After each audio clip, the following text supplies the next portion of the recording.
سوال ہے کہ اگر بدعت حسنہ جیسی کوئی چیز نہیں ہے تو عمر رضی اللہ تعالیٰ نے کیسے کہا کہ یہ اچھی بدعت ہے؟ یہ سوال بارہا پوچھا جاتا ہے کہ عمر رضی اللہ تعالیٰ نے جب لوگوں کو ایک جماعت میں جمع کیا تراویح کے لیے یا قیام رمضان کے لیے، تو جب انہوں نے دیکھا لوگ نماز پڑھ رہے ہیں تو کہا نعمت البدعۃ ہذہ یا نعم البدعۃ ہذہ، یہ کیسی اچھی بدعت ہے۔ علماء نے یہاں پر سمجھایا ہے ان لوگوں کو جن کو جلدی سمجھ میں نہیں آتا ہے کہ یہاں پر عمر رضی اللہ تعالیٰ کا جو جملہ ہے وہ شرعی اعتبار سے نہیں ہے بلکہ واقعی اعتبار سے ہے، زمانی اعتبار سے، یعنی لغوی اعتبار سے ہے۔ کیا مطلب ہے؟ دیکھیے عمر رضی اللہ تعالیٰ کے زمانے میں ابتدائی دور میں یہ ہوتا تھا کہ ایک آدمی اکیلا نماز پڑھ رہا ہے تراویح کی، کچھ لوگ ایک امام کے پیچھے پڑھ رہے ہیں، کچھ لوگ دوسرے امام کے پیچھے پڑھ رہے ہیں، اور کئی جماعتیں اور انفرادی نمازیں مسجد میں ہوتی تھیں۔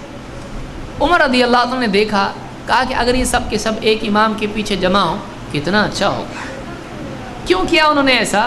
اس لیے کہ عمر رضی اللہ عنہ نے دیکھا تھا کہ اللہ کے رسول صلی اللہ علیہ وسلم کا آخری عمل یہ تھا کہ آپ صلی اللہ علیہ وسلم نے 3 راتوں میں سے آخری رات میں سب کو جمع کیا تھا ایک نماز کے لیے، اور آپ نے ایک امام بن کر سارے مسلمانوں کی، مدینہ میں جو لوگ نماز کے لیے آئے تھے ان سب کی ایک جماعت میں آپ نے امامت کی تھی۔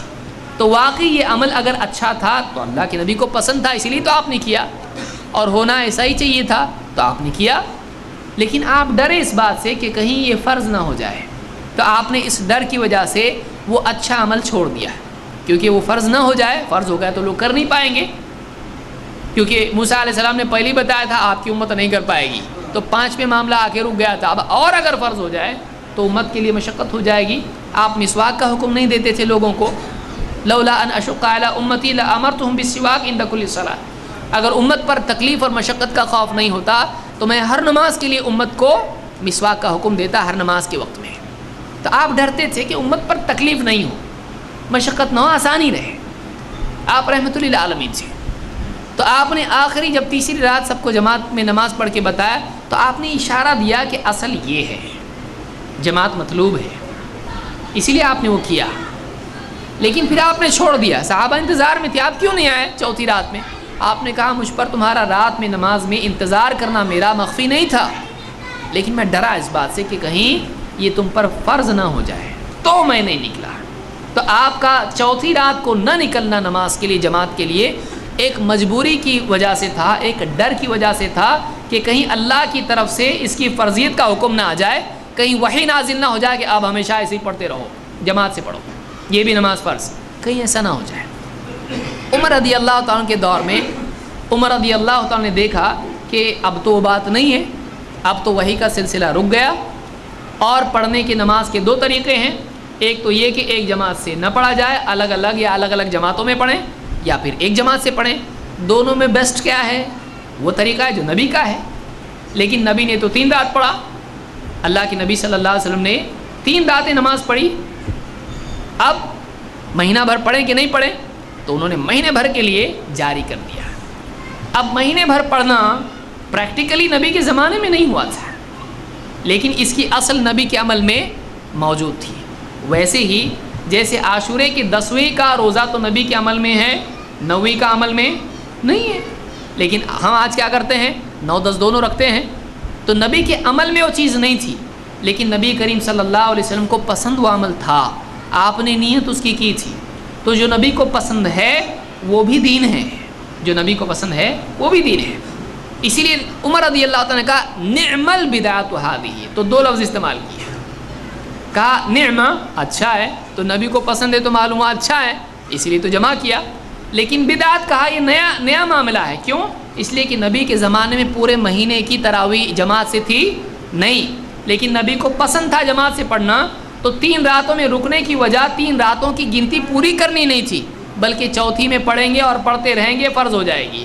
تو اصل 30 رات پڑھے تو بھی اچھا ہی ہے، لیکن نبی نے پڑھے نہیں مجبوری کی وجہ سے۔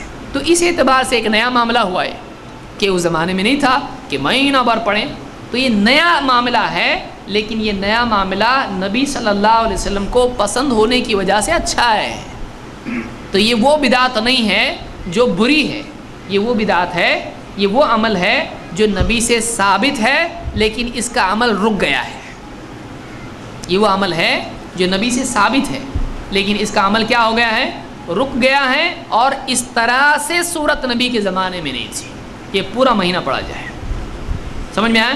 تو اس طرح سے عمر رضی اللہ تعالیٰ نے اس کو کہا نعم البدعۃ ہذہ، یہ کیسی اچھی چیز ہے جو نئی ہے، جو پہلے نہیں تھی، پورا مہینہ پہلے نہیں تھا. دیکھیے جماعت تھی کہ نہیں تھی؟ تھی. اللہ کے نبی صلی اللہ علیہ وسلم نے جماعت بنائی، ایک امام باقی مقتدی. حضرت عمر نے یہی کیا، ایک جماعت کی، تو یہ اچھا ہے، یہ ثابت ہے نبی صلی اللہ علیہ وسلم سے. پورا رمضان تراویح پڑھنا کیا نبی سے ثابت نہیں ہے؟ آپ نے کہا من قام رمضان ایمانا واحتسابا، جو پورا رمضان ایمان و احتساب کے ساتھ قیام کرے. تو پورا رمضان قیام کرنا بھی اچھی چیز ہے، جماعت سے قیام کرنا بھی اچھی چیز ہے. لیکن اب یہ دونوں مل کے نبی کے زمانے میں پورا مہینہ نہیں تھا. اس کی وجہ کیا تھی؟ پورا مہینہ نہیں کرنا چاہیے تھی، یا پورا مہینہ کریں گے تو مسلمانوں پر مشقت ہوگی، چاہ کے بھی نہیں کیا نبی نے، یہ وجہ تھی اس کی. تو حضرت عمر نے کہا اب تو وہی بند ہو گئی، چلو پورا مہینہ شروع کر دیتے ہیں، کوئی مسئلہ نہیں، کیونکہ یہ عمل نبی کو پسند تھا لیکن ثابت نہیں ہے.